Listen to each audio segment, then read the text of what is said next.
I recently did 2 versions. Well, I did the Whiz Song on my cell phone camera, which isn't working very well. It only allows me up to 35 seconds, comes out a little blurry.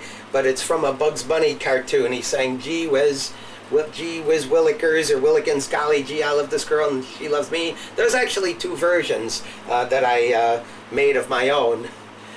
Gee whiz, red-a-dee, golly gee, deedle-deedle-deedle, deedle-dee-dee-dee, doo-doo-doo-doo, doo-doo-doo-doo, doo-doo-doo-doo, doo-doo-doo-doo. Gee whiz, I don't believe it. Gee whiz, I don't believe it. Gee whiz, gee whiz, gee whiz. Gee whiz.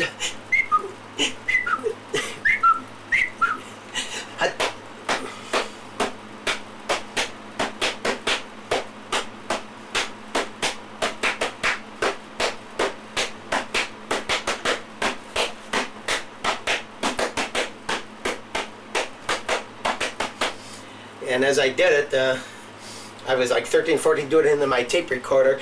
My dad came to the stairs because it was a school day the next day. Maybe Mom told him to, and said, "Joe, don't you think you should get to bed? You got school tomorrow."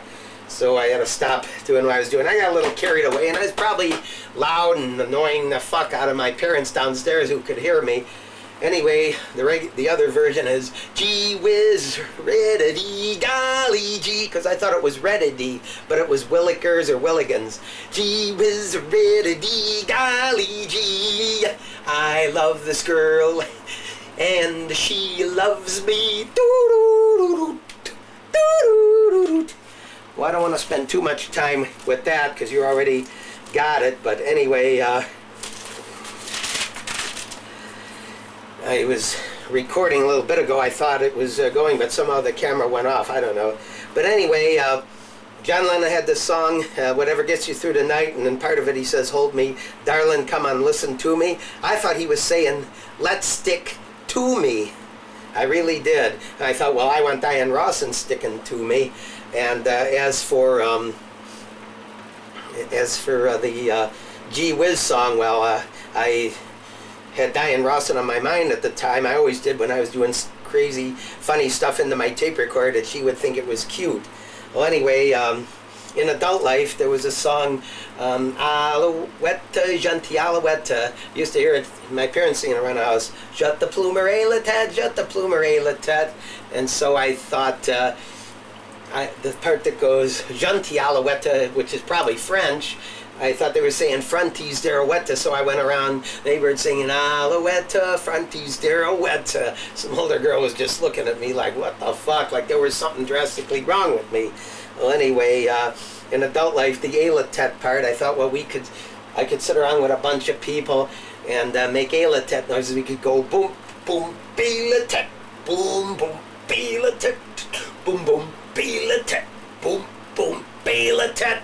Imagine somebody working at NASA launching a rocket, or wherever they launch the rocket ships, send people to the moon or outer space, pressing the buttons, boom, boom, Alouette, boom, boom, Alouette.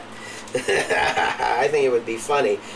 There was a song by George Morgan called "You Turn Me On," and and in one part he sings, You turn me on and I go raising up to heaven. I thought he said racing up to heaven, and of course at that time when I was 13, 14, 12, first heard, I wasn't into Satanism, so I didn't have a problem with the word heaven as long as I wasn't made to go to church, of course. But anyway, at one point I thought he was saying, "You turn me on and I go racing up to heaven." Anyway, in 8th grade I still had a crush on Diane Rossum, which started at the tail end of the 6th grade. So I went up to the bowling alley again, and I had memorized kids' names from the yearbook, faces and names. I sat there staring at yearbooks a lot. So anyway, I went up there and I started saying people's names. Kathy Krabs, Kevin Hepner, Donna Tobin. And I said to this guy Tim Espy, he was in the same grade. These people were all in the same grade as Diane Rossum. I said to Tim Espy, this kid Tim Espy, Timothy, Timothea, Esponia. At first he grinned. I thought he thought it was funny, but then he went to a kid who was as tall as me, though 3 years younger, and said, "Would you tell that kid to bug off?" And the tall kid said to me, "Bug off, kid." Well, anyway, I thought all of Diane Rossum and her classmates were a bunch of little goody two-shoes, but they actually retaliated against me. Like I was teasing this girl, Jo Aroma, from the same grade as Diane, because this guy, Bob Given, was sharing potato chips with her, so I started jumping up and down going, "Aroma plus Given, Aroma plus Given." And she actually tried to take a swing at me, but I blocked it. She was a lot smaller than me. She was still growing. I was still growing. I was 14. She was 10. Well, anyway, she asked some guys who knew me, and they said, "That's Joe Aufricht or Joey Aufricht." So she teased me about this girl, Julie Wilbur, in her grade, who had a big nose, started jumping down singing Aufricht plus Wilbur, Aufricht plus Wilbur. Well, anyway,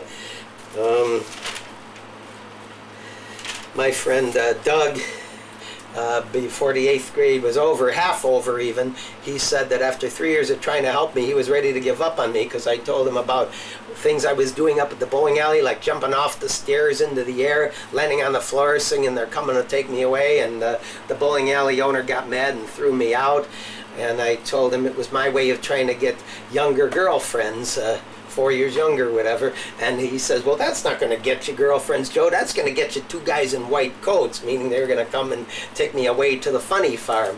Well, anyway, 2 years later, in 10th grade, the teacher asked me what I was laughing about during class about something, and I said nothing. He says, "Well, you know what happens when you laugh at nothing? 2 guys in white coats come and take you away." And I started laughing, and these 2 kids, they looked at me, they were grinning, and this other guy said, "Boy, you are out of control." But anyway, let's make sure this camera's still rolling this time, and it is. So, anyway, I was embittered about my loss of Doug as a friend, so in the summer between 8th and 9th, I went up to his house to play a joke on him. He lived across from a park, and there was a little hill, and there was trees, and I could hide in, so I hid in the trees, and I yelled, "Douglas, this is Bill Molnar! Help!" I fell out of a tree and broke my leg. They were friends with each other, but it was just my luck. Bill Molnar was there that day, or Doug called him and he came over, and Bill went out and saw it was me and took a bottle of water and threw water at me and ran back to Doug's house.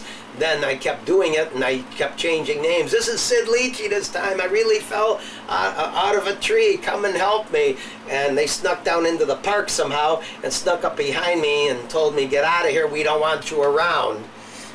Well, I followed them through the park trying to explain to them about something Doug misunderstood, because I told my dad to call his dad that he was being mean to me, and so my dad called his dad as a favor to me, and so anyway, Doug concluded that when I did that, I didn't want him for a friend anymore.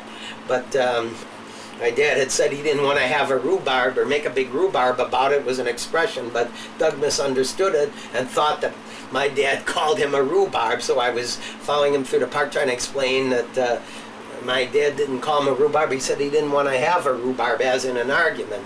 Well, anyway, I saw their reaction, so I decided to go to Steve Evanoff and John Desmond, 2 of Diane's classmates. I hadn't been up to the bowling alley in a while because Mary Jo Aroma and I kind of got into it. I was teasing her, and she tried to take a swing at me again, and I grabbed her to keep her from hitting me, and I accidentally tore her coat, which was an accident. I didn't mean to do it. But anyway, that guy that liked her grabbed my winter hat, ran with it, and threw it in a garbage can upstairs out in the shopping center. Some guy from my own grade happened along and didn't know what was going on, stuck up for me and helped me get my hat back. Well, anyway, over the summer, I went up to the bowling. No, I went up to the bowling. Yeah, I did go up to the bowling alley, and I yelled down into the bowling alley, which was below ground level. I opened up the door because I saw Steve Evanoff and John Desmond go in there, and I yelled, "Hey, Steve Evanoff, this is Steve Ozer. Help! I fell off my bike and broke my leg. I'm lying up here in the arcade." Well, I tried to hide around the corner and take a peek, watched one of them come up, or both of them come up, and John Desmond saw me and gave me a funny, dirty look, but being smaller than me, him being only about 11 and me being 15 by that time, there wasn't much they could do. Well, anyway, the next day they saw me on the street, and Steve Evanoff said, that little trick you tried didn't work. So I started following them around, and they were intimidated by me for some reason. I was talking crazy, acting crazy, because I wanted attention from Diane Rossum. I was hoping they would go and tell her about me. Well, they went to a convenience store clerk who came out and said, I've been chasing them all afternoon. Why don't I just go home and leave them alone? So after that, I told them I wasn't going to do anything to them. And basically, I told them about how my friend Doug, who was no longer my friend anymore, accused me of following him around the room because I was in love with him, which wasn't the case. I was trying to talk him Doug into being my friend again. Now I was following these two, and Steve said, well, I think you're in love with me. Well, no, I wasn't. I wasn't trying to be gay. I was trying to be a maniac. I did a crazy antic that I thought of out of the blue. I took my comb out of my pocket and said, I'm going to suck on my comb. And Steve Evanoff said, yeah, you would, because you're a maniac. So anyway, yeah, I was just trying to think of ways to get attention from Diane Ross and things I would do when she wasn't around that would get back to her. Well, anyway, I went up to Steve Evanoff, John Desmond's house. They lived, I guess, close to each other, and I started yelling the Douglas, or hey, Steve Evanoff, this is Steve Ozer. I fell off my bike type of thing, and 5 of them eventually came out. There was this guy, Art Miller, who was 2 years younger than me instead of 4 years, a little closer to my age. Steve Evanoff, John Desmond, Scott Kapfer, another classmate of Diane's, and then the biggest boy in the class, David Coons, the biggest, stockiest boy. He was standing up to me, and Steve Evanoff said to him, watch out, he's a little crazy. He says, well, I'm not afraid of this kid.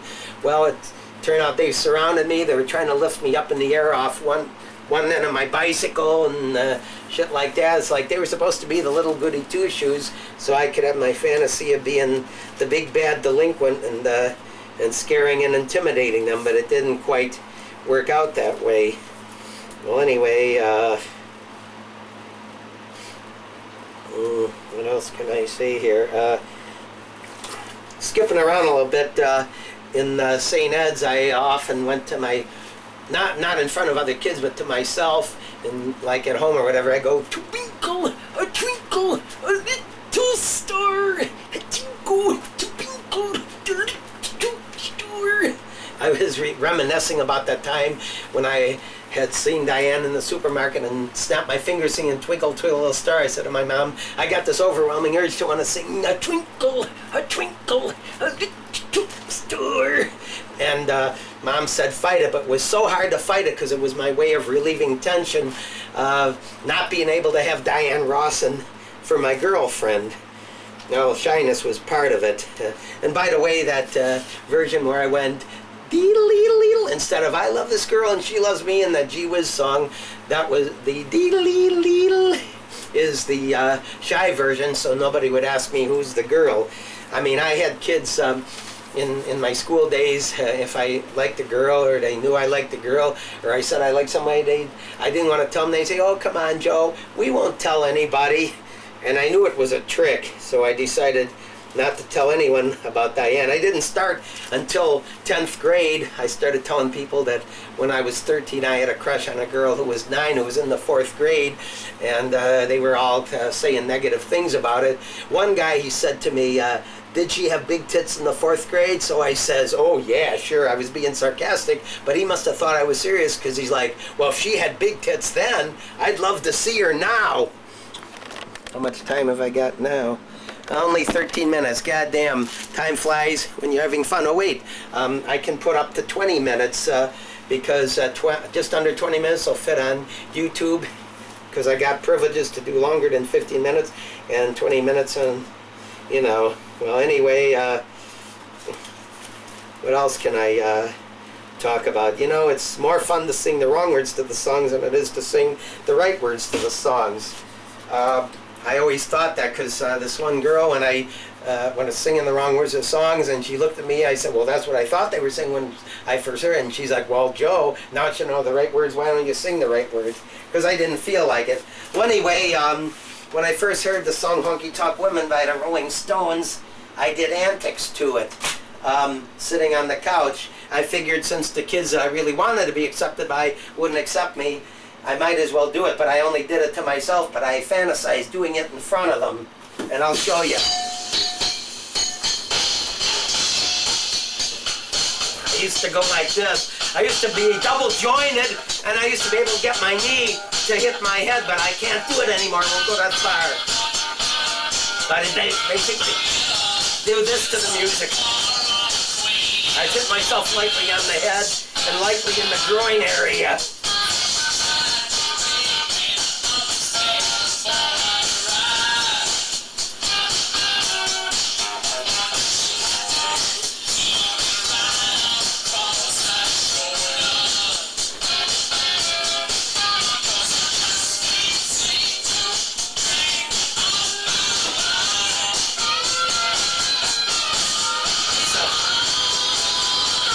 They're saying I met a gin-soaked barroom queen in Memphis. I thought they were saying I met a gin-soaked barroom queen in a village. Sometimes I would, in 12th grade, I sang it in front of this one kid. I went, I met a gin-soaked barroom queen in a village. I told him that's how everybody should sing it. But he just looked at me and said, no. They say, I thought they were saying the honky chot too.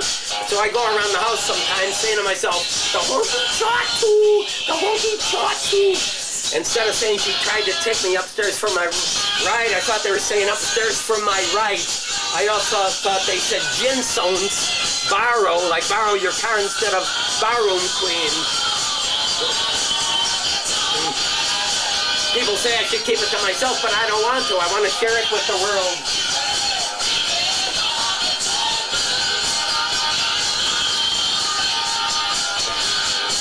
In 12th grade, there was a little show in the auditorium, and a band played this song, but I had to curtail it because I couldn't do any odd behavior, because before I started 11th grade, Mom had to go up to the school and talk them into taking me back, just about begged them, so I had to behave because they could throw me out in a heartbeat for any little thing. So I really had to watch myself those 2 years and act as normal as possible.